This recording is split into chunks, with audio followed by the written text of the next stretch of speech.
Welcome to the Rob GP mid-season break chit chat, I guess we'll call it. Bit of something special for you. We are doing another little crossover. We've got Luke from High Side News. Great podcast. He's going to be joining us for this chat. Very knowledgeable on all things bike racing. So stick around for it. It's a long one. Discuss pretty much everything. We just keep going. We keep finding something else to talk about, because obviously MotoGP is super interesting, so we just keep going. So stick around for the whole thing if you can. And just quickly before we start, big help to the channel if you just popped out. I know most of the people watching are subscribers, which is fantastic. Make sure you pop down and hit the like or leave a comment. Let us know what your thoughts are. It all helps grow the channel. We've hit a bit of a snag.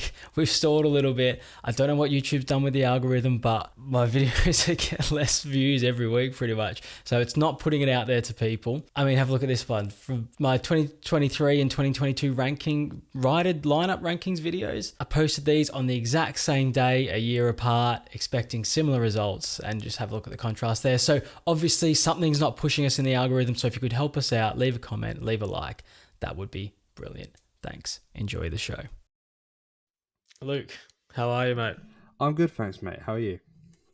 Good, I'm good. It's good to have you back on. A little check-up and a report on what we've seen so far. We've had 8 rounds. Not quite halfway, but mid-season break, we're going to treat it like it's halfway. And let's not mess about here, because we've got plenty to get through. And the one story that comes out of every single weekend at the moment, no matter whether he starts the race or finishes the race or whatever, is Marc Marquez. So I figure we'll just start there, because that's what everybody wants to talk about. Yeah. It's just all Marc all the time. So with him and Honda at the moment, how do you feel about this situation? Because obviously there's always going to be talk of him getting out of there because he needs to be on a championship winning bike and all that stuff. Otherwise he can't do his thing. How hard do you think he pushes to get out now? Well, you look at it, and the way I see it is, it's going nowhere from how it's gone this season and over the winter break from last year. He's still getting injured, still picking up injuries. What's he got now? Fractured rib. He's done something to his hand as well. I think, but then I was going to say I think he needs to push to get out. But then you look at what's available. Where's he going to go?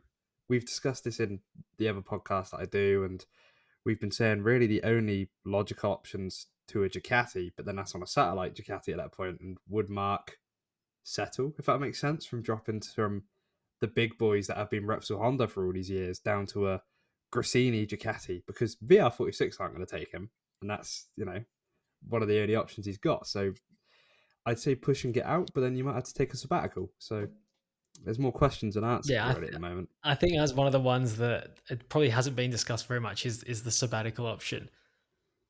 And that almost might be his best play, which is interesting. And also think it might be best for him because, like I said, he gets injured a lot. Maybe he just, I mean, he had the year off to recover when he was recovering.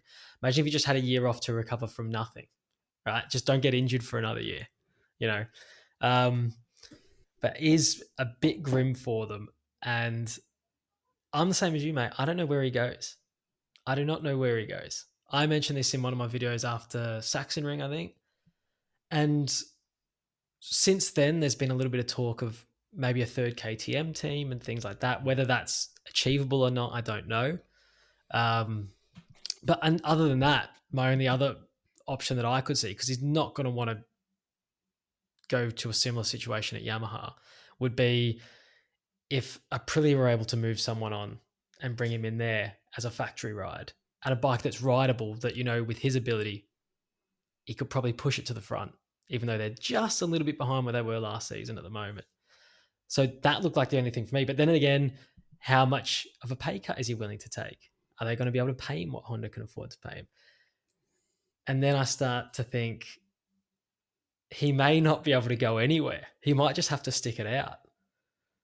And does that mean that he never gets that? He wants that ninth title, doesn't he? So does he ever get there? I mean, I don't know. And it leaves Honda in a tough place. And I do want to talk about them as well. And we've come full circle here, and I think another name I wanted to bring up while we're talking about Honda is Taka Nakagami. Because he's currently by far and away the best Honda rider of the four. He's giving them far more value than anyone else. Yeah. And I mean, just by the fact that he just tends to stay on the bike more. But is there a scenario if Mark does move on now, with Taka's seat going to someone else for 2 years now, and he's just happened to stay in there? Do we see a scenario now where Repsol Honda has Taka Nakagami in it next season? I think if Mark did leave and Repsol wanted to bring someone up, it would be Rins, would be my pick for them. But so we had this discussion on Twitter the other day, I think it was, where we were saying about some people were talking about Honda and how it's a bad bike. But it's like we both said on there, Taka has stayed on the bike. He's picked up results. He was 8th place, I think, at Assen. So where is he in the championship? I've got it up here. He's 16th in the championship. Doesn't sound very good. Top Honda's 13th, and that's his teammate Alex Rins. And he's 13 points behind Rins. And Rins pretty much got all his points in one race, didn't he? So. Rins is a race winner this season. So you look at that and you think, we've had seasons where Taka's been fighting for podiums, but this season when he's fighting for top 10s, it's a good result. And it's really weird to say. And because you look, Honda, they are... I want to see him in orange. I want to see him in orange next year. There were talks at one point we would see Taka in orange, but I think more likely, I think they'd be looking more at Ayagura now for the future because he's the younger rider. He's still linked with the Idemitsu squad. He's still Honda Team Asia. But obviously, I'm biased. I did say he'd win the championship this season in Moto2 before he got injured.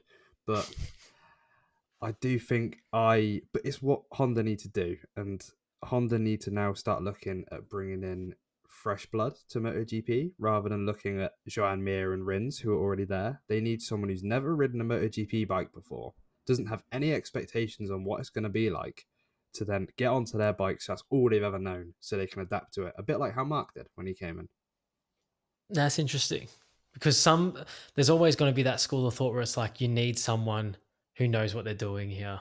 Like, can we trust an inexperienced guy to give us the feedback we need? But that is interesting because theoretically that does make a lot of sense, I think. Well, where there's no preconceived notions of what it should be like, and you just all you know is that thing. Yeah, you think about Alex Marquez when he came up in the 2020 season, straight into Repsol. A lot of people didn't like that, but actually in his first year in Honda, he wasn't bad. He got podiums for them, and he actually picked up decent results for them. Since then, obviously, it's gone different. He's left Honda.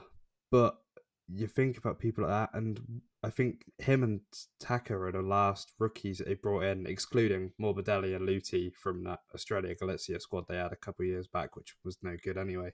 But it's just, you look at that and you think, okay, maybe it is time for them to do that again. Take a punt at someone younger, an Ayagura, for example. I was going to say Aaron Canet, but I don't know. He crashes a lot anyway himself. So I think someone like Ayagura, who's not a known crasher, will just take the finishes, a bit like Taka, could be a good rider to add to their ranks in MotoGP.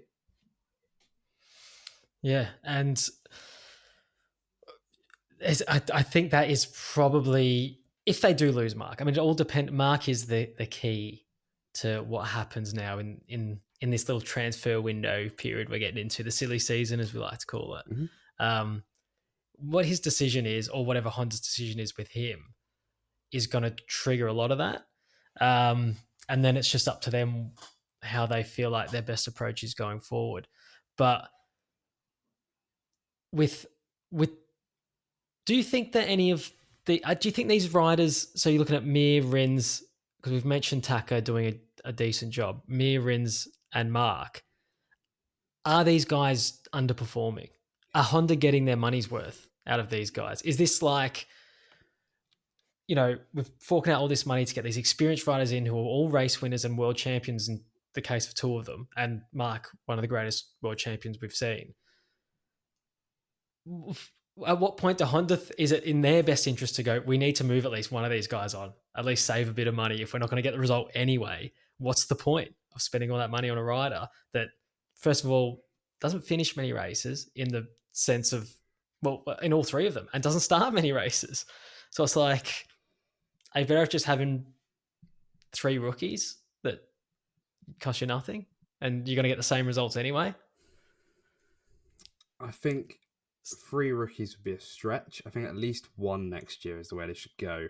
And the rider I look at, and I only noticed this because we spoke about it pre-season of who would finish last out of the full-time riders, and I said, I think I said Taka at the time actually, because I thought the Honda would be bad, but it's a different Honda rider. It's Joan Mir, who's last out of the full-time riders.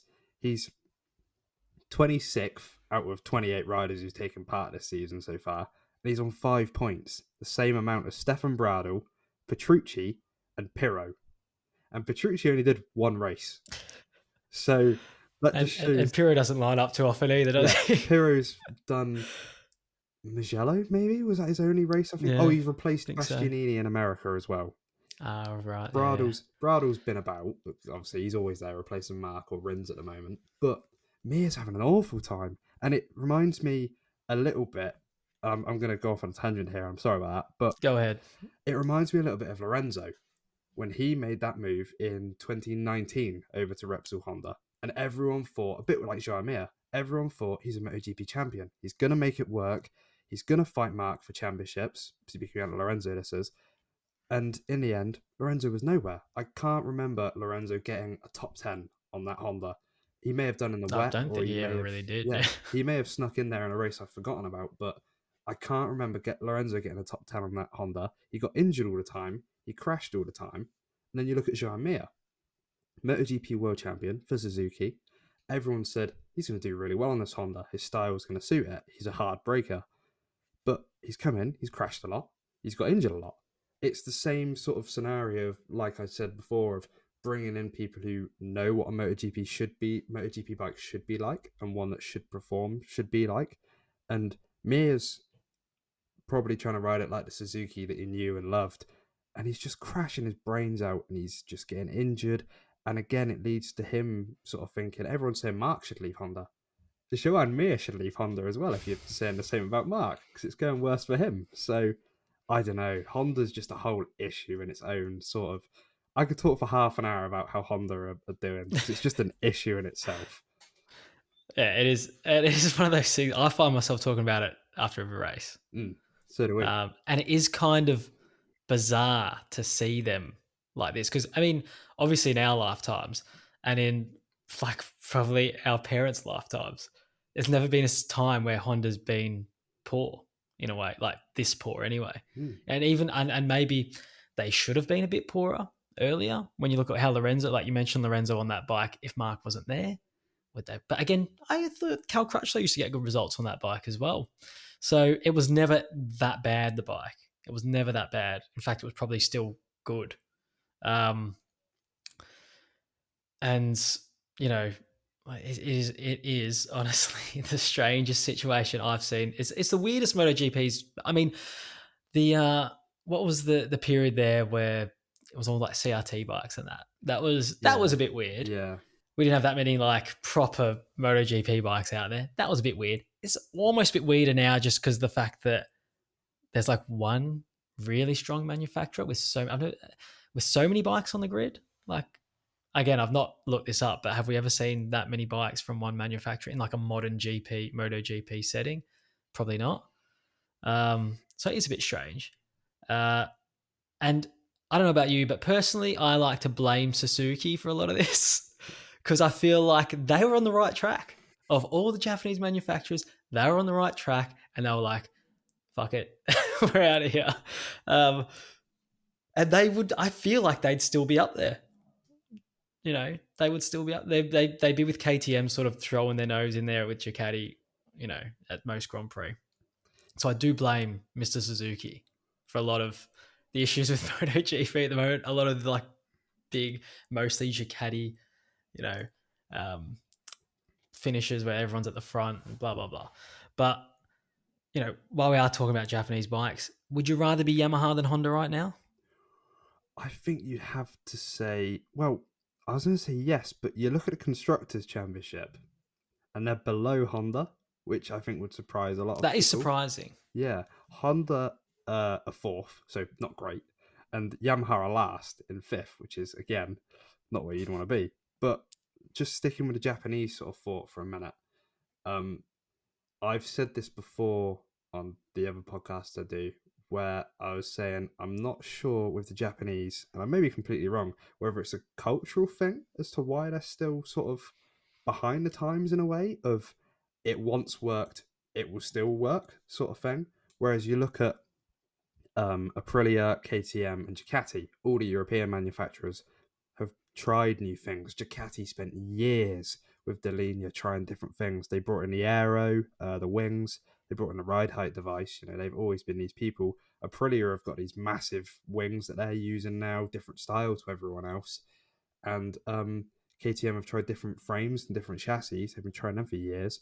And it's almost like they've been making these steps forwards, which have also involved steps back at the same time. Whereas Honda and Yamaha have just been sort of going along at the same sort of level, and now they've been passed by these Europeans, and it's a bit of a shock to them. Whereas they, you know, in the past they're just doing the same things that have worked, and I'm not sure if that is the case, but that's just my take on it. Yeah, and I think that is one of the more interesting. I would love to do a video on this actually. One of the more interesting parallels to draw is like the parallels with Japanese society and where they're at politically and culturally all the time, and where their companies kind of are. And it does translate, I mean, not just into bikes, but into a lot of things. Um, like you see, you know, well, I mean, it's Honda again, but in Formula One, the way that they were with Toyota in Formula One and things like that. Um, with that project, and a lot of that was just almost their desire and almost like need to do it their way meant that they weren't as successful as they should have been for the amount of money they were spending on their project over there. Um, and then yeah, same. I get like you see this stuff with like. I mean, I'm very interested in Japan as a country. I've been there a few times, and I it's one of my favorite places to go.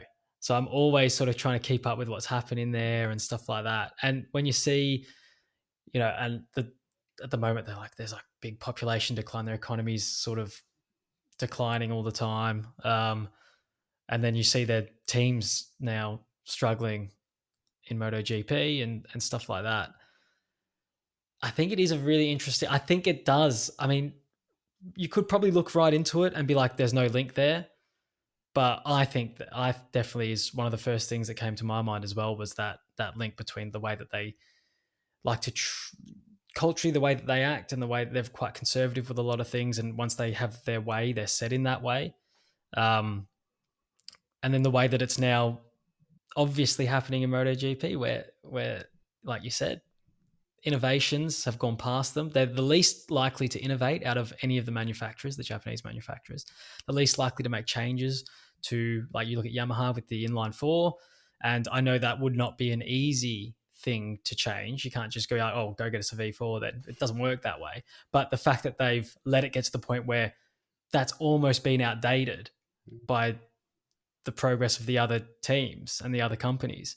They've let it get to this point instead of being like 10 years ago, we can see where this is going. They just refuse to take that on board, you know? So I definitely think there is something there to what you're saying. And it's something that I find extremely interesting. Um, and yeah, and that's the reason why I still, as bad as the Honda is, where it's almost unrideable, and the Yamaha at least doesn't buck its riders off so often. It Yamaha haven't quite been able to maybe, I don't know, would you say the Honda's quicker? Maybe in Mark's hands it's quicker, and in Rins at Austin they've obviously showed a bit. So would you prefer to be Honda with all their issues, or Yamaha where you're on the inline four, and to fix that, or to either to make that competitive or switch to a V4 is a huge job. So it's almost, is it more of a job than Honda's like chassis issues and things like that? See, Issues with losing their riders and things. So, you know, where would you rather be? I still am inclined to think, all right, well, it's two questions actually. If you're a rider, where would you rather be? uh, if I was a rider, I think I'd rather be on a Yamaha still. And I was going to Because say, you won't end up in hospital. yeah, I won't end up. Well, unless you're Fabio, he's in hospital at the moment. He's done that to himself, Yeah, hasn't he? but no, I was going to say just because you asked me before, who would I rather be, Yamaha or Honda? I think Honda's situation is from the top. Like it's at the top end where things are going wrong. Their old, I can't remember what job he was in, but their old sort of director sort of disappeared about April time. Um, Most likely been let go by Honda, but they haven't really ever acknowledged it. They've changed a lot of their top end staff. They've had a lot of meetings with them. And I was actually just before this listening to an interview with Alberto Puig, where he said, "I'm here in Europe, and whatever they're doing in Japan, I don't know," which I found really interesting that someone of Puig's standards in that team doesn't know what's going on in Japan. And it's almost like the communication's broken down between Europe and Japan, and they just seem lost from the top to the bottom. Whereas Yamaha, I think the fundamental issue is just the bike. Yeah. Yeah. And it's not company wide. Yeah. I don't think it's corporate structure and yeah. I don't think you can trace it. I think Lynn Jarvis is doing a good job there at Yamaha. I think Mayo Marigali's doing a good job there. But then you look at Honda, and there's the thing of they're having meetings with Aoyama and Watanabe. Puig wasn't mentioned in any of these meetings, which I found interesting.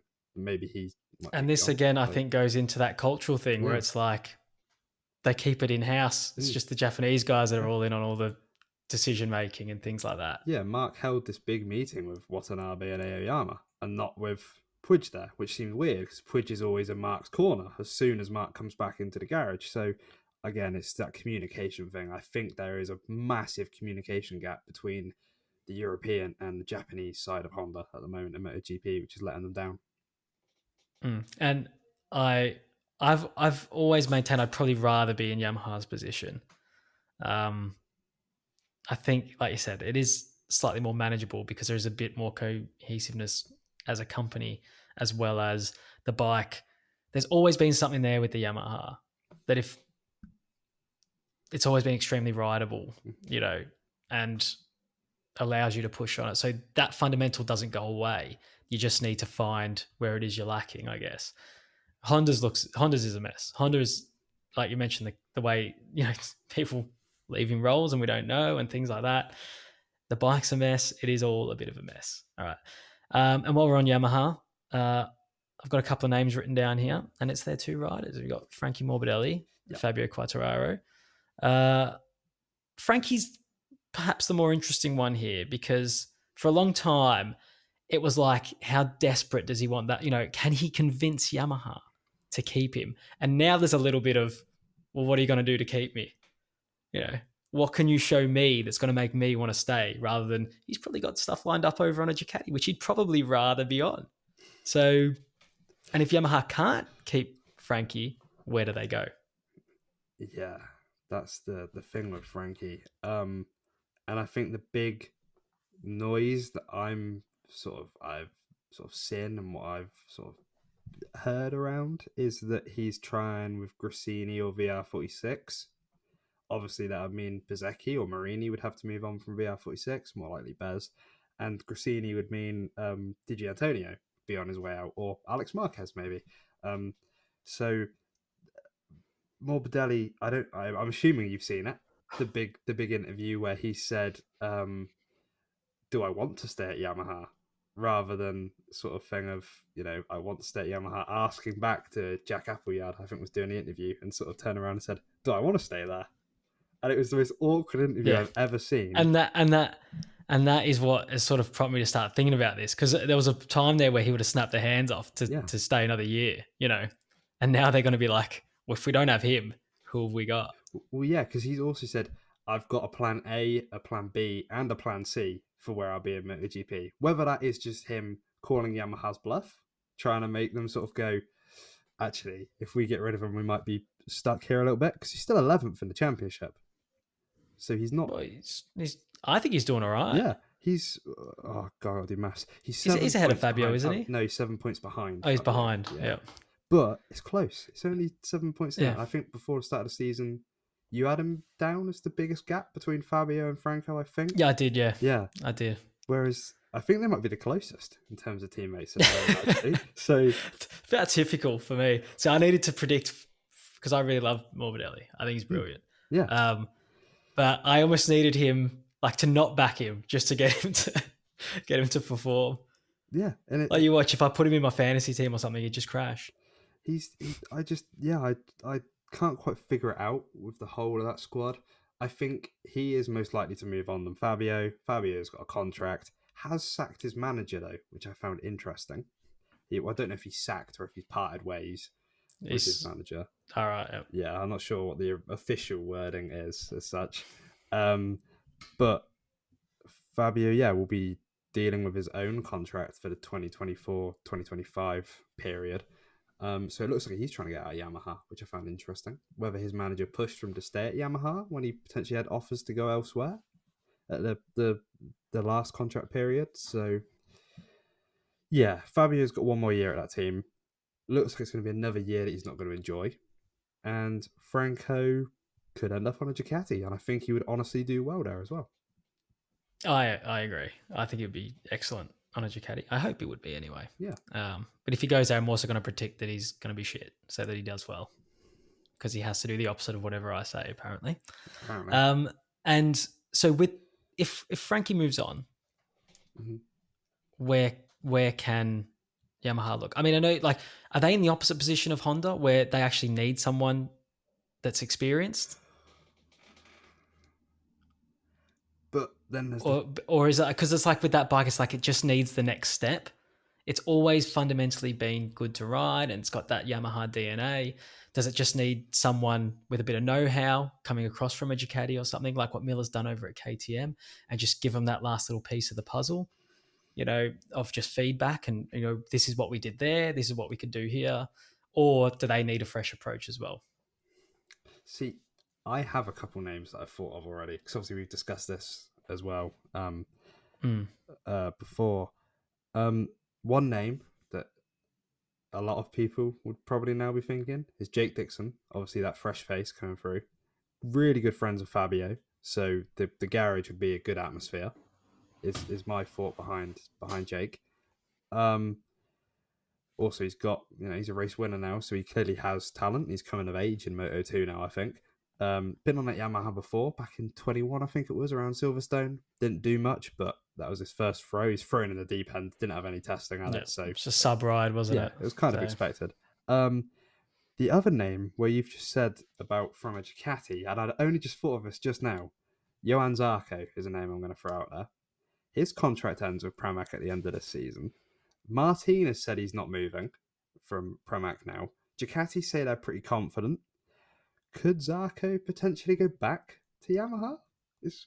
I think he's an interesting puzzle piece because if Frankie, obviously, and that Frankie is walking straight onto a Ducati somehow if he walks out of Yamaha. And I don't think he is bluffing when he says he's got options, because that Rossi Academy, they're not, that whole management thing, they're not letting him leave MotoGP like that, right?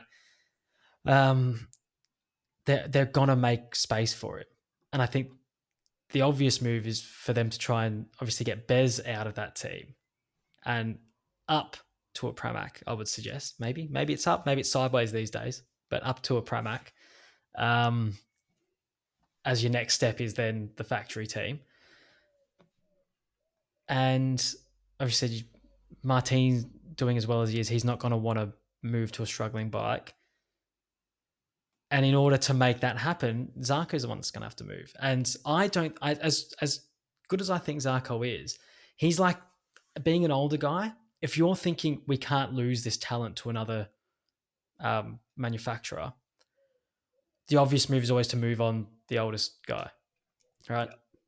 And he's out of contract, and it's like, well, he's had all this time to win a race, and even though he can podium consistently and be right up there in the points kind of thing, he's never going to crack it for you, is he? He's done well for him, and he's been good, but I think they'd be happiest to move him on rather than anyone, really, just to the point he's at in his career.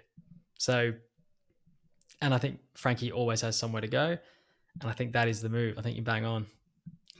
And Zarco will take a factory ride at this point in his career, I think. Yeah, he's had one factory ride before. everyone forgets it when he was at KTM. Yeah, it was a bit Yeah, bit of a failure to launch, wasn't yeah. it? But I mean, does he want to go back to Yamaha? It didn't end in bad blood between him and Yamaha. They just never offered him a factory ride at the time because Rossi was there. And now there's the thing of, do they offer him a factory ride? Does he take it for money for the last couple of seasons of his career? Gets on with Fabio as well. So, you know, the two that I'm thinking of, Dixon and Zarco, they both bring harmony to that garage. Obviously, the French duo, and you see Quartararo and Dixon get on really well. So I think either way, if you go to one of those two options, it's going to work in sort of, there won't be any rivalry in that garage, if it makes sense. So they'll find a way to make it work rather than competing against each other. And I mean, we could talk about Moto2 guys and stuff like that because I do have a couple of names down on my list. Dixon is one of them. Mm-hmm. You know, we'll come back to that. We'll come Okay. back to Dixon actually because quickly, I do want to, obviously, we're talking about a lot of negative stuff, who's been doing shit and where they can move their teams and all that stuff. Since he had his shaky start, Pecco, how confident are you now that he's just going to absolutely blitz this title? Again, another topic we just discussed before this was, and I will give credit, I didn't really think of this. And you can plug your your podcast there, mate, if you want to just mention to everyone where you discussed it. On the High Side News podcast, we were discussing some of these topics before. Literally at 11 a.m. we started recording. We're recording right now at half one in the afternoon. So, yeah, it's all fresh in your mind, mate. Jack Hammersley, he was the one that pointed out to us that it was at this point last season where after the summer break, Pecco came back and he was on another level. Like, he just walked away with it at that point. Shaky towards the end, but in this sort of mid to end season, he absolutely dominated. So I'm now thinking if he does that again, championship's over, sort of thing. I think the real challenger is Bezzecchi, but then that, what's he on at the moment, a 22 spec Ducati will fall behind, I think, towards the latter end of the season when Ducati's upgrades come through. So yeah, I think now Martin's too inconsistent, so I think Pecco's gonna walk with us now, I think. Agreed. And the fact that it's not actually this point onwards, like he's done this from Mugello now, so he's already ahead of that point, you know. And again, coming from behind and then being the position he's in now, I think he'll be a lot more. I think he'll be a bit more relaxed about it. And I do think what helped him last season was the fact that he was just never going to win that. So he was just like, well, I just fucking go for it, whatever. And it just started rattling off these results. Now I think he can sort of just, I mean, we can see where his head's at because he can kind of just settle in. I mean, really good to turn around what happened at Assen, where he clearly looked like he was being done in by Bez in that sprint race. And I heard it mentioned on commentary a little bit as well, where it's this, you know, maybe he does get to go back and look at all the data, and that's the benefit of being the factory team, and he can turn it around on Sunday and just go, here we go. And I think that is probably a part of it. But I think with that kind of support and that kind of thing happening, he can always correct any Sunday stuff and now any Saturday stuff, sorry. And then he probably knows now. I mean, I've said this before about him, and he's gone and crashed, but he probably knows now better than ever that he can just come second to Bez or Martin in some of those situations.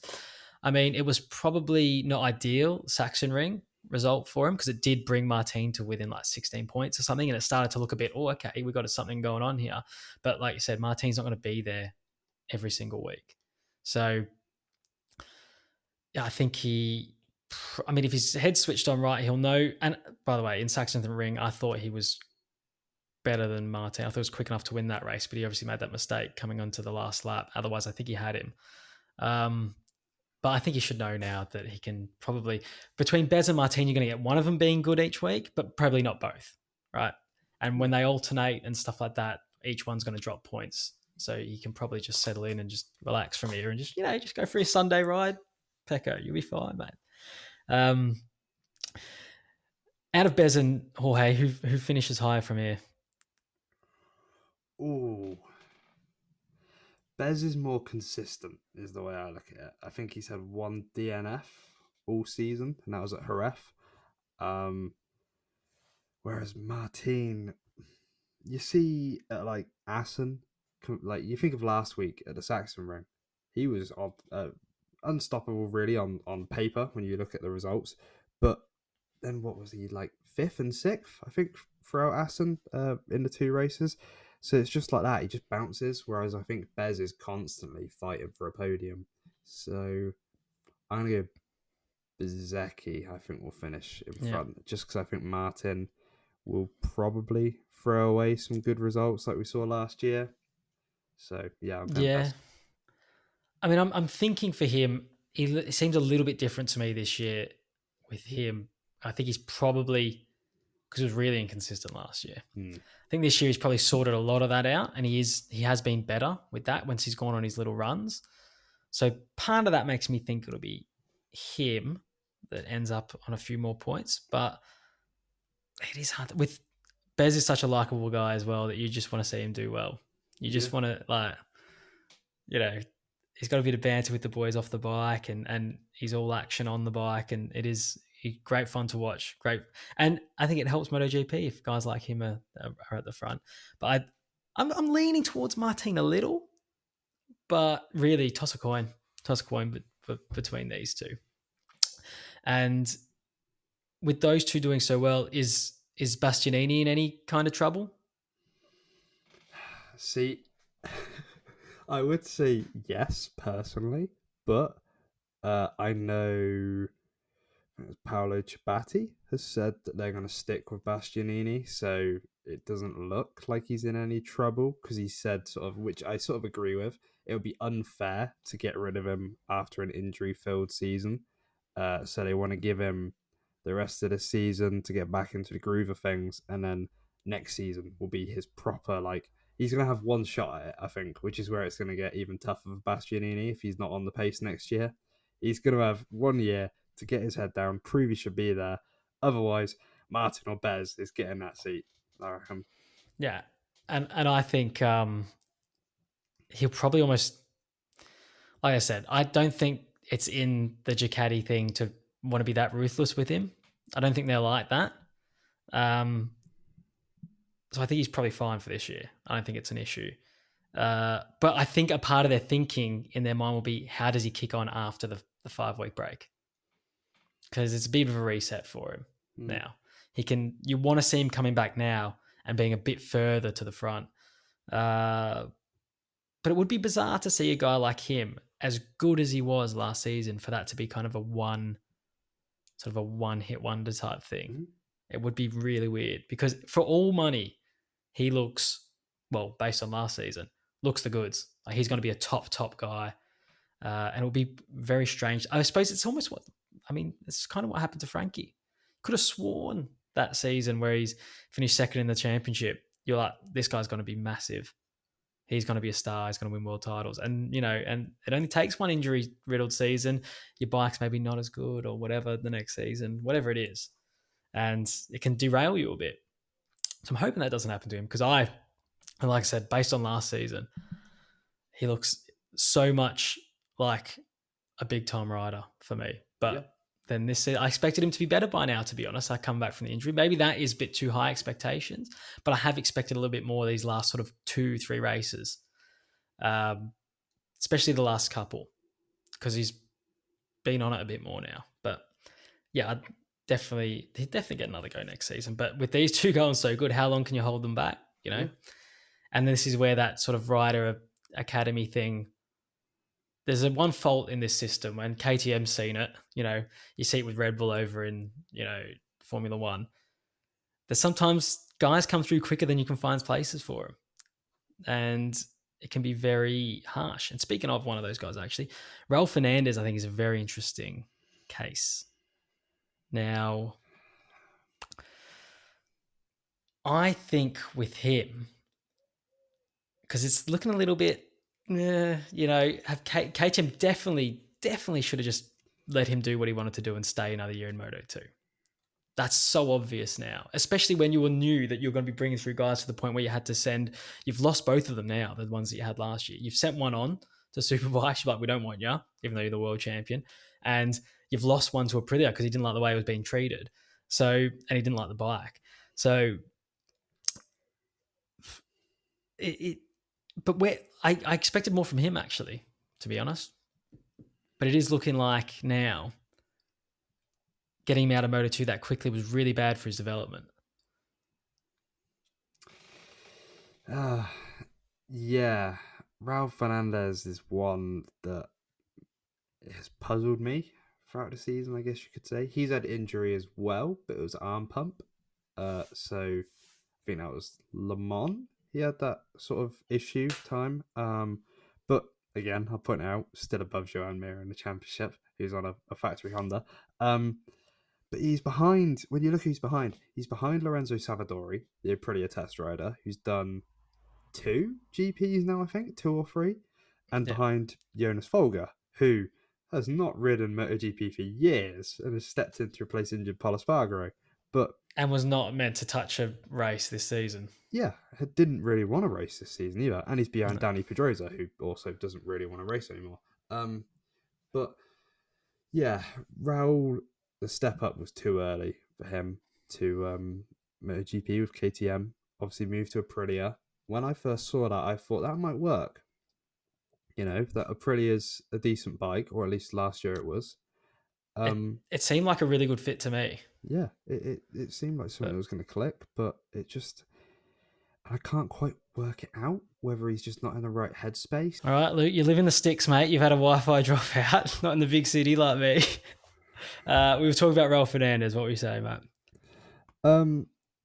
What was I saying about I'm not sure how far we got, but, you know, pick a point and we'll crack on. His mental headspace was what I was sort of referring to, and whether, you know, that move up and whether KTM have almost not ruined him, but have sort of put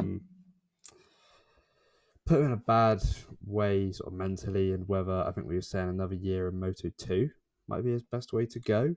And I've seen some people say a Moto2 year might work for him.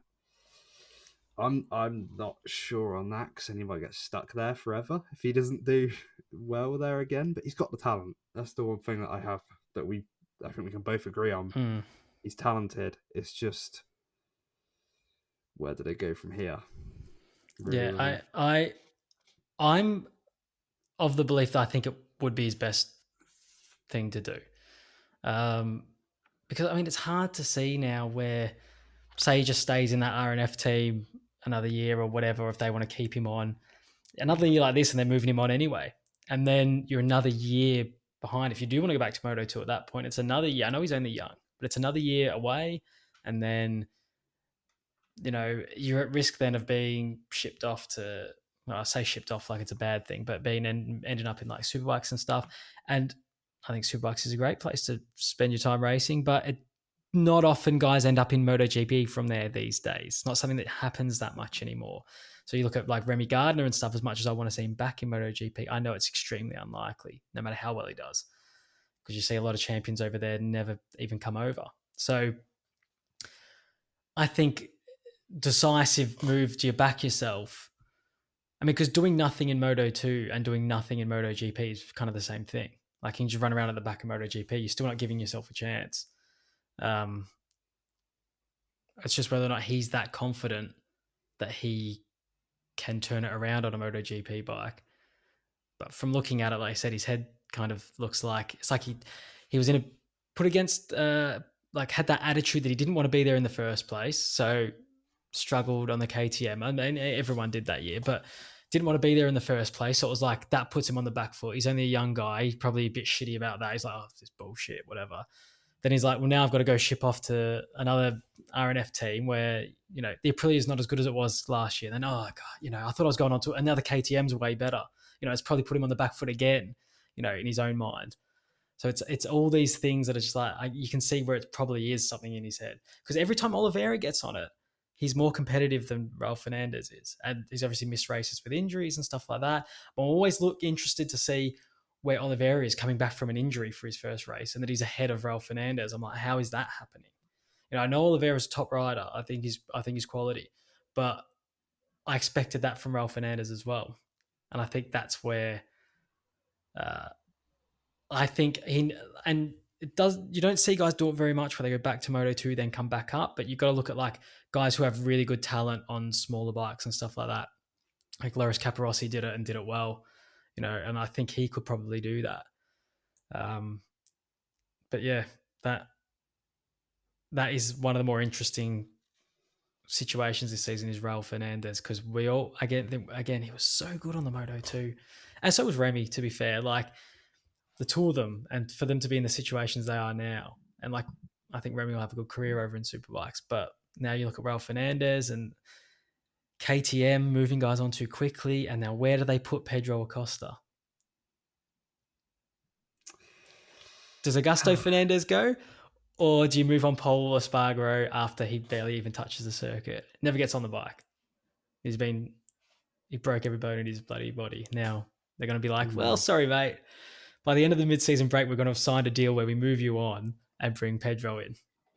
See, yeah, that's the big talking point. And it's something that I've been trying to look at a lot. Like whenever I see an article about it, I try and read it to see what the current rumor is. Obviously, we've had the rumor that Paul Espargaro is going. We've had the rumor that Augusto Fernandez is going. And then there's rumors come along that KTM are going to bring in a third team. I'd like that because it would mean there'd be 2 extra bikes on the grid again. I agree. But the big stopping point is Dorna want those 2 extra bikes for another manufacturer. They want someone else to come in and compete in MotoGP, whether it be BMW, Suzuki, hell, even if Triumph make a MotoGP team. It's just they want someone else on that grid as well to fill Suzuki's slots. So I don't think, unless KTM offered them a lot of money, or if KTM developed a Husqvarna, like an actual Husqvarna MotoGP bike, it's the only way, or MV, because they're in part of that now. It's the only way I could see it working. But I don't think they'll allow it, to be honest. So I think the only way they can do it now is Acosta's either going to go to Ducati, Honda, or KTM. But then again, the thing is of who goes from where. I don't see Acosta wanting to go to Yamaha. Aprilia are pretty happy with Raul Fernandez, which surprises me. So then it's the thing of, I think if I had to get rid of one of the KTM riders, I'd get rid of Paul. And it seems harsh, but I think you need that cutthroat sort of mentality when dealing with someone like. Oh, they're not scared of that, mate. Don't worry about them. No, yeah. They're not scared of that. You need to do it to bring in someone like Pedro Acosta. You can't miss out on Pedro Acosta, is the way I see it. This is too. And I think this is where it's strange because they were that cutthroat to bring in Augusto Fernandez, who, let's be honest, got done in by Raul Fernandez and Remy when they were all there at Moto 2. And they were that cutthroat to bring him in and Pole. Now, it would be absolutely the biggest, change of heart of all time to be like, we're actually going to be the good guys now and be like, we're going to be loyal to the guys we've signed on, blah, blah, blah, and give them another chance when you've got potentially the next big MotoGP star on your hands. You've got him. And am I correct in saying that there's something in Pedro's contract there where if he meets certain performance criteria, he is entitled to the ride, and has he met those targets already? I think the exact thing in his contract is he has until actually it's coming up. It's the end of this month, which is a couple of days now from when we're recording this. I don't know when this will. So good timing by us. There's going to be some big news in a couple of days and we've missed it. Probably, but I think it was by, I don't know how many days are in June. I think it was the 30th of June that KTM, 30th of June, KTM had to make space for Acosta or keep him in Moto 2. And Acosta had pretty much said, now at this point, I'm coming to MotoGP with or without you.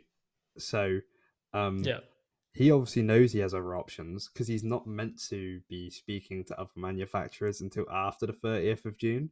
Obviously, he would have been his manager will have been. There's no way that he But hasn't not also, been if you're him, speaking. surely you're confident enough to be able to go, Yeah, even if I've not spoken to anyone, I know they're probably going to want me. every man. If you're Aprilia, if you're Yamaha, you want him on your bike. There's no way you'd want to miss out on Pedro Acosta. He And is for me, he's generational. one of those. Yeah, I was going to say, for me, he's one of those talents that usually when they come through like that, they're going straight onto factory rides. Some of them, Hmm. you know, Yeah, there's no messing about in like we'll move you through the teams to get no, not with guys when they come through with that kind of ability, the way that Pedro's come through.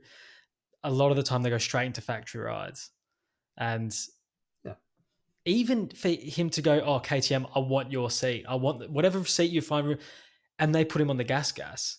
I still think he could probably go and be like, well, I could just get on a factory Yamaha or something, you know? So, and I know he'd probably want to be on the most competitive bike possible, so he probably would take that. But yeah, it is one of those things where usually these kind of talents, they go straight into factory rides if they're that good. yeah. I will compare Pedro Acosta right now to the likes of Rossi, Lorenzo, Marquez. At this point, it Yeah. appears, Lorenzo and was the one that came to mind for me when he went straight into the yeah, Yamaha. Mark went straight into Repsol, and Pedrosa went straight into Repsol Honda as well after doing well in the smaller classes. So my thoughts immediately go to them and comparing Pedro to them.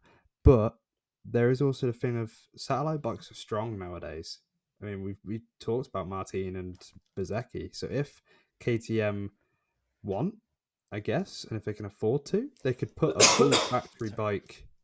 They could put a full factory spec gas KTM on the grid for Acosta. Augusto, you can get given the 20, what would it be, the 2023 spec, but give Acosta a full out and out factory bike and give him all the updates as they come throughout the season. So you know Like that could Valentino work. 2000, 2001. Yeah, with the Nastro Zero Honda, yeah, that was yeah, it would work, I think, and I think Acosta would be Yeah, I fighting. think so as well. Not his first season might be.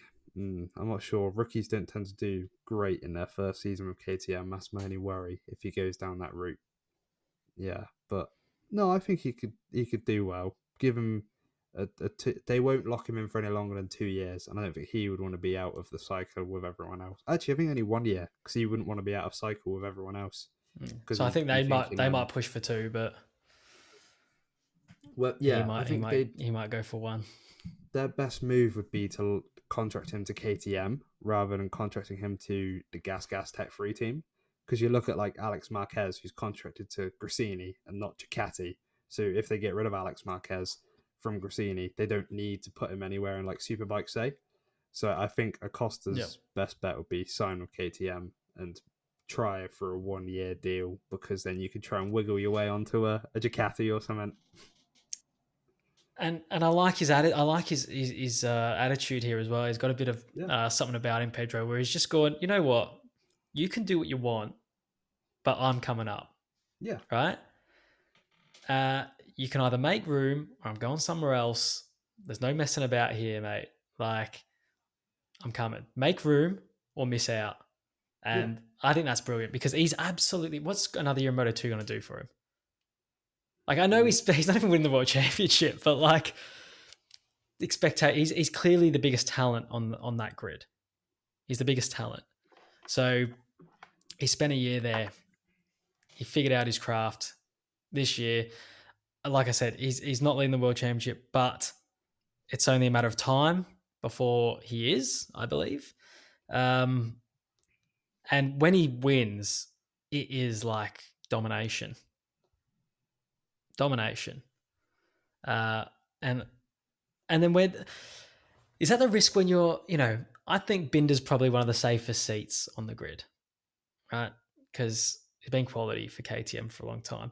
Is this where like a masterstroke from Jack to get himself? When I say masterstroke, he was on a factory Ducati, and maybe a satellite Ducati would have, or just been as strong anyway. But if your thing is you want to stay in a factory team, bit of a masterstroke going to KTM right before they got good. Does that then?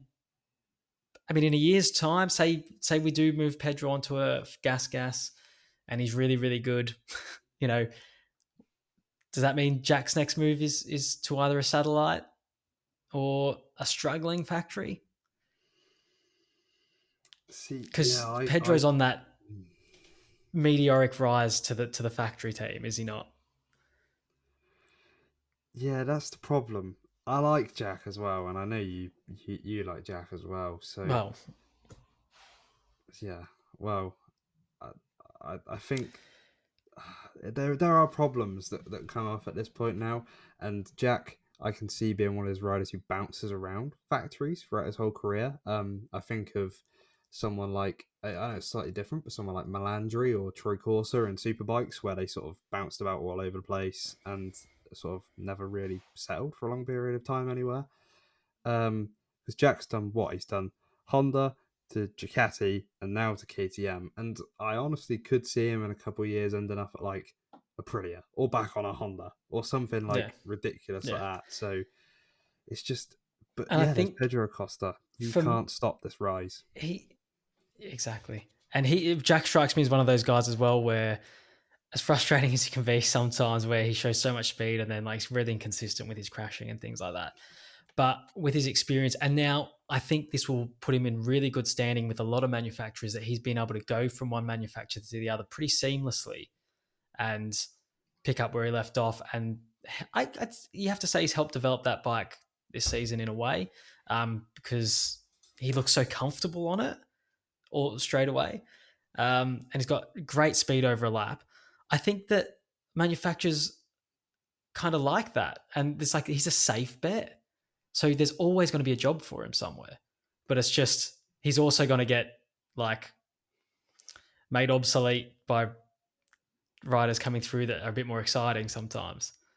Um, but yeah, but again, at the same time, some manufacturers will look across. You might look across and go, "Our bike's really shit," and we know, can just go on a thing and be comfortable, and he's got good feedback or whatever.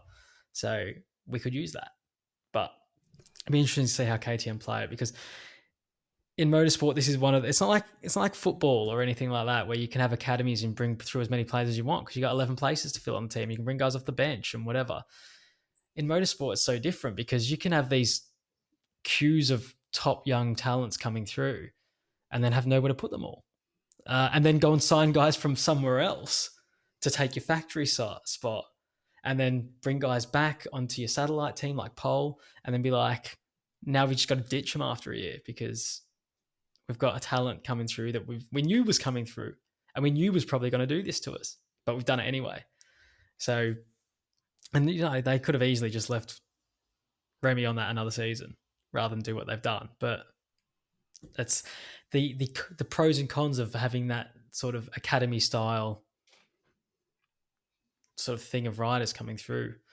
Again, that's a video in itself, that kind of thing. I mean, that is fascinating kind of discussion. And look, I don't know if there's anyone else you want to bring up from MotoGP, but I've covered off pretty much everyone that I've got written down here and added some to it in the meantime.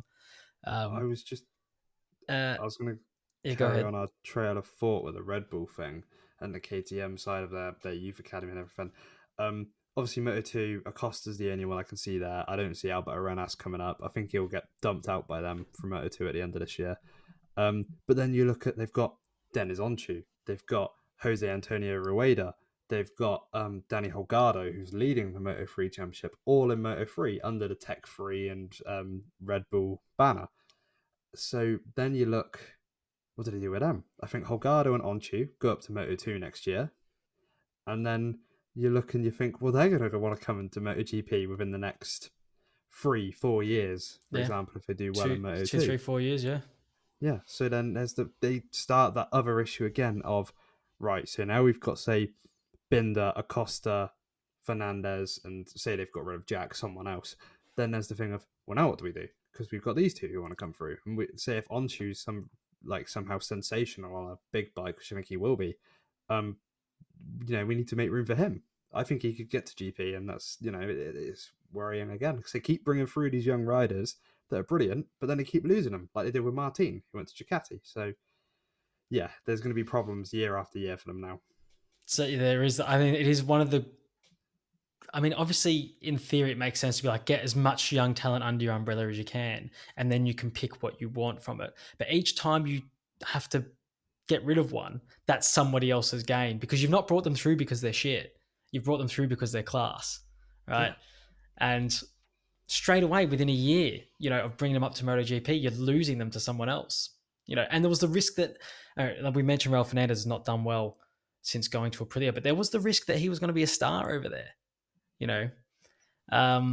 and it could have happened. And then, like you said, with Martin, is a star in MotoGP now and one of the big talents, and they had to let him go because you just can't get everybody into these, and they'll be dying to get a third team in because that's just an extra 2 spots you can put these guys. But if they don't get it, 4 bikes is not a lot to get, all these talents onto, and then they do have to move on. And we've been talking about Pedro. Thinking Moto 2 now. So Tony Arbolino, very good. I like what he's doing. He's doing pretty much what you have to do if you want to beat Pedro. There's no other way to do it. He's going to beat you if he decides to beat you on the day, right? Like he's just going to be better. You've got to make sure you're as close as possible. And doing a really good job. I think is he in the being looked at by Grassini possibly for that seat? I think that would make perfect sense. Obviously, depending on all the movements with Morbidelli and things like that. Jake Dixon at the weekends for me, and Jake and I get on really well. For me, has legitimized the conversation now of him going to MotoGP. For a long time, it was like British. He's British. He's going to get there one day because he's British. No, for me now, I think it's he'll get there one day because he's quite good at riding a motorcycle. So I think for me this weekend, I don't know if I'd necessarily have him, not this season anyway, finishing ahead any higher than third. Although if he keeps performing like that, there's no reason why he couldn't, but I don't think he catches at Arbolino. Generally, he hasn't been quite as strong, but stringing together consistent podiums, winning races where you can, I think makes you a perfect candidate to step up. Yeah, even though he is British, I still I agree with you along the lines of there's the thing of it wasn't really legit if he would make it or not, and if he would, sink or swim really is the case in MotoGP. He had his one go when he was sort of still relatively new to the paddock, and he sank really when you compare how he did on that Yamaha, like we mentioned earlier. But I think now he's won that Grand Prix. He's getting podiums. He's had a run of podiums now, which is going well. So I think, now's a good time. Maybe the end of next season would be a better time to move. And he's in the Gas brand as well. So he's under that KTM umbrella as well still. So again, an embarrassment of riches for KTM and the Gas brand. Yeah. So is there anyone else in that class who you're seeing anything from? I do think, or enough? Not for next season, but I think Sergio Garcia's going to make it there eventually. He's in his rookie season in Moto2, and he's doing, I think, pretty well compared to Guevara, who was always the better of Garcia, beat him to that championship, and Foggia. And Garcia's made that step, and he's doing good. So I think eventually, not next year, but give it a couple of years, and he might be up there in the talk for MotoGP. Canet's not doing the business. I don't think he's ever going to make it to MotoGP at this rate. Vietti's fallen off after last year. At the start of the year, we were all sort of banging on that Vietti's this next sort of we thought that VR46 was going to be in the KTM boat. It was like, where do we put everyone? But problem's been solved for him now, really. Who else is there? Albert Arenas, no. Sam Lowes, no. He's off the Superbikes probably. Alonso Lopez maybe is one that I've liked the look of. He's a name that I agree. I think he's got enough about him. Yeah. Sarge, big improver this year for me. Big improver. I never thought of him as like a guy that consistently run at the front, but he has kind of done that. I mean, he's obviously had, I don't know if he did that well in Assen. No. But generally he's been there or thereabouts. And when Pedro Acosta leaves and Tony Arbolino leaves and maybe Dixon will go at some point, it leaves him in that group as like next to step up. again, that's assuming that none of the Moto3 lads come through and start doing the business straight away as well. I think the point you made with Garcia is a good one, of that little trilogy of the big Moto3 boys from last season, or the last couple of seasons. He has taken to it far better than the other two. And I think, past that, surely Guevara comes good at some point. Foggia, maybe. Garcia, definitely, I think, comes good next season. But that's it. Yeah. I mean, shy of that top 3 in that championship, and then Lopez as well, top 4. There's not heaps going on when you're looking at future MotoGP riders. I think it's the next batch coming through with Garcia in that. Arbolino doesn't hold on from here? No? No, I think this is Acosta sort of time now, if that makes sense. He's just going to come through. I think Arbolino, all he can do is hold on and sort of be consistent. Again, it was mentioned on our podcast this morning on Highside News with Jack Hammersley, again, pointed it out. Arbolino has not beaten Acosta on track this season because Acosta has crashed out of races when Arbolino has beaten him. So it's the thing which, again, I hadn't realised. It's something good that you pointed out, and I'm glad that you did, because it made me start thinking more, okay, Arbolino's beating him on paper, but Acosta beats him on track still when he stays on. So there's that argument still that, maybe Acosta should be. So we're basically... Pedro's in Pecco's situation where it's like, if you crash too much, you could lose it. If you pretty much just stay on your bike, you're probably going to win it. Yeah, pretty much, yeah. Okay. And I agree, 100%. I think generational talent, we've been talking about Pedro. He's just so good. So good when he gets going. In Moto3, it's a little bit different in Moto3. With Olgado going down at the weekend, and I'm not sure what happened. He started at the back, some sort of penalty, I assume. I didn't catch that at the start of the weekend, or if it's from previous race or whatever. But crashed anyway. And it's really tightened things up because Onchu's coming good. Sasaki's coming good. Who else is in there? I mean, Ortola's sort of there or thereabouts. Masia picking up the win at the weekend, brought himself as the main challenger. So, I mean, you throw a blanket over him at the minute. Who have you got? Yeah, that's the thing. I'm looking at, I think Holgado's normally the consistent one. I think what went wrong for him at Assen, if I remember this right, is just he just didn't make it work, sort of thing. It was just one of those tracks that he just couldn't sort of find his feet at. And he just crashed because he qualified poor and he was in that group. So he did start at the back though, didn't he? Yeah, he was right at the back. So he just qualified there, did he?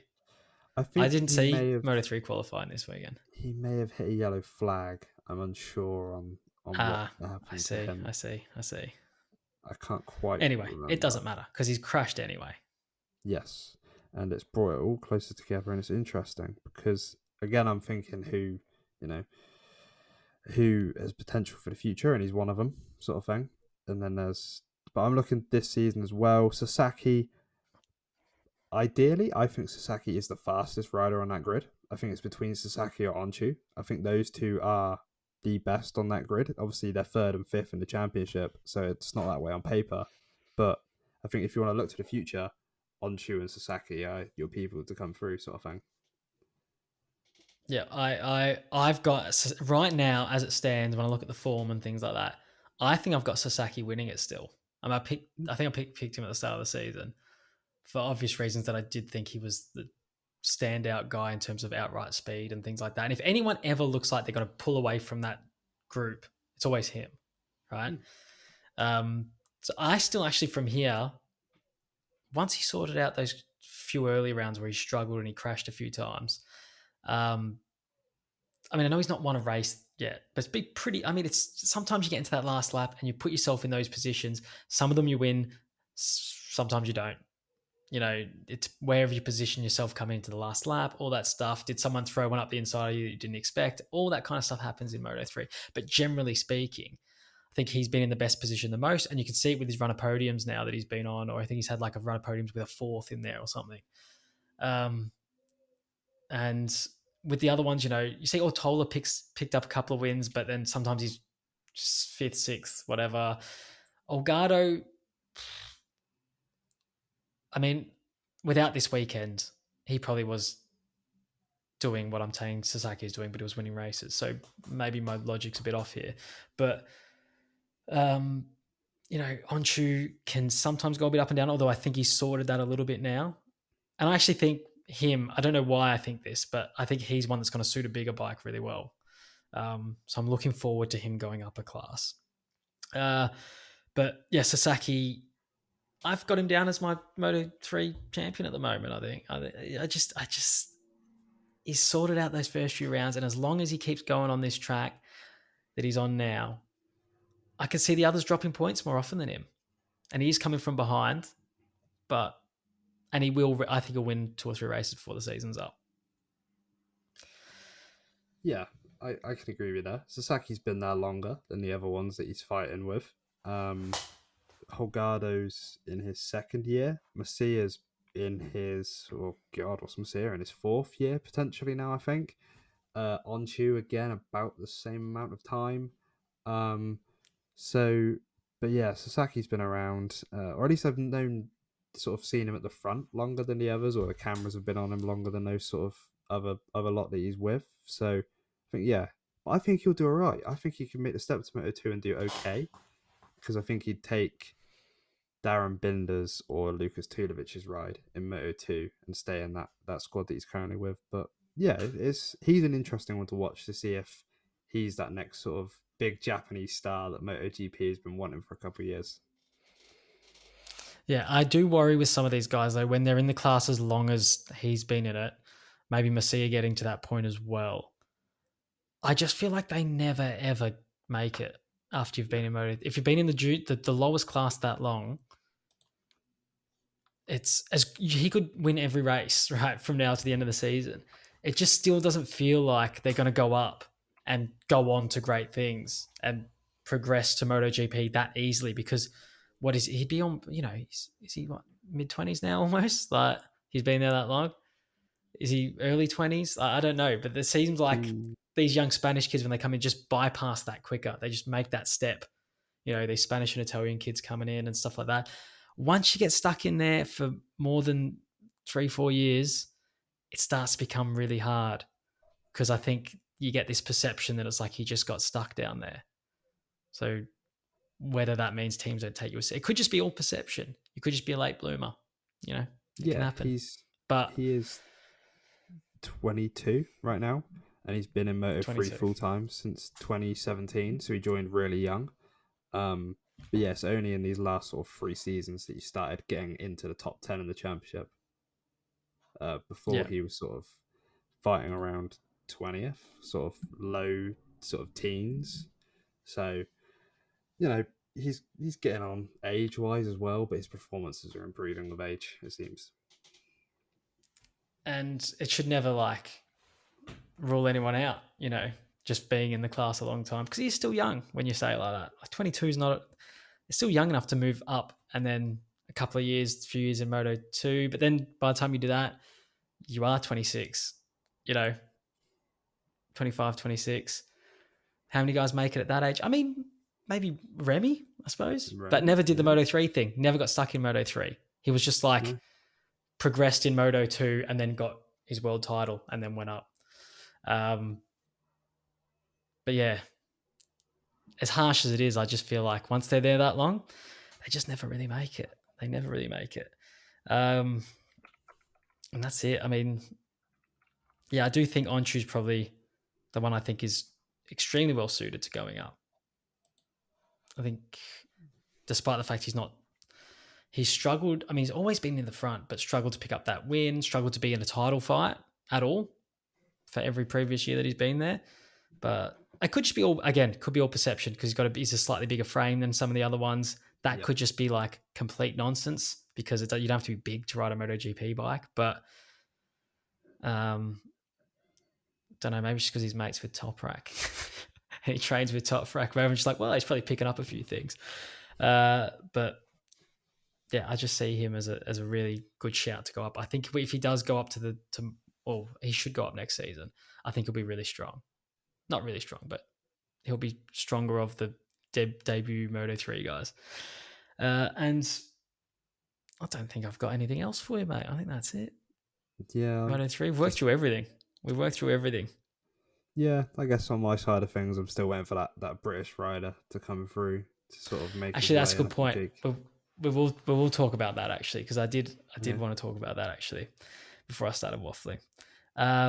Scott Ogden, no good. Good. What do we from a British perspective? I think every British rider is extremely overrated, and I probably only think that because I live in the UK. And when I lived in Australia, no one gave a shit about the British riders, and the commentators weren't always going like, "Oh, he's done a great job today," and you look down the order and he's like 17th, and then I'm watching Joel Kelso do, I think, pretty well and barely gets a mention. But that's because I don't live in Australia anymore. So I think that the British riders, and when I have issues with the British riders, it's nothing to do with them specifically. It's the way that the commentators go on about him that annoys the shit out of me, right? And for years it was Dixon, right? For years it was Dixon. I was just like, he's at that point, he was getting a go on the MotoGP bike, and I was like, this guy's not been that good. Like, he's not done that much, and they're going like, he did a great job here, did that. And he's finally actually doing a good job now. So I'm happy to give him his due. He should probably be in the shout for MotoGP rides and stuff now. But before, definitely not. And now, Scott Ogden and Kelso kind of in similar positions. So when I draw that comparison, and I think Kelso usually finishes higher. He's missed a few races this season. He probably is still behind in the points at the moment, just from when he completely fucked up and rode into the back of whoever it was and punctured his lung and all that stuff. But considering his missed races, I think he's doing pretty well. And then his raw speed, I think, is way better than guys like Ogden. But again, I'm watching a British telecast every week. So all I'm hearing about is how good Scott Ogden is doing when he comes 16th. But you tell me your perspective on it. See, it's difficult because I like Scott as a person, and every time I've spoke to Scott, he's always been sound. So I no doubt as well that he will be a good rider at some point.